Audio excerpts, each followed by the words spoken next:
60 bateaux inscrits, 120 marins au départ et 4340 milles nautiques à avaler, la Transat Jacques Vabre cristallise tous les intérêts à cette période de l'année. En cette édition, cette Transat en double a toujours consacré des marins hors pair. C'est une course très, sur le plan sportif, qui est très serrée. Donc obligatoirement, il y a vraiment un attrait intéressant parce que comme c'est une course de vitesse, tout peut jouer. Les bateaux vont très vite, donc la moindre manœuvre ratée, on peut jouer la victoire.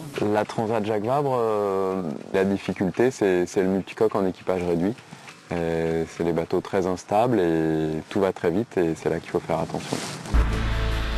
Multicoque ou bien monocoque, le défi est à la hauteur de l'événement. Avec 2 systèmes météo à déjouer et des bateaux ultra performants à dompter, cette Transat invite parfois à la sagesse, sans oublier qu'à bord, l'osmose doit être parfaite pour tirer la quintessence des bateaux.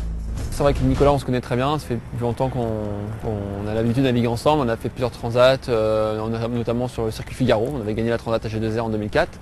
Donc c'est notre point fort sur cette course. Maintenant c'est vrai qu'on a un nouveau bateau, ce sera un peu une inconnue pour nous, il va falloir maîtriser le bateau pendant ces jours de mer.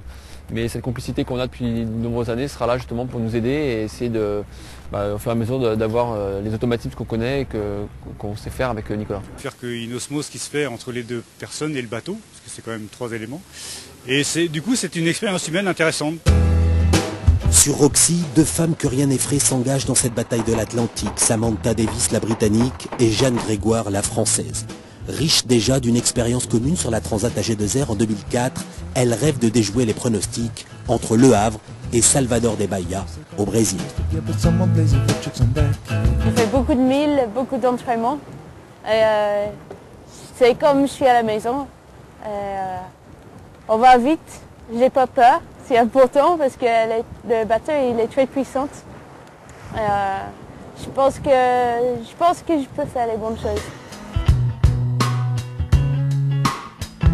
Choix météo, stratégie de course, complémentarité des équipages, performance des bateaux, autant de paramètres qu'il faudra prendre en compte pour résoudre cette équation à plusieurs inconnus pour l'emporter.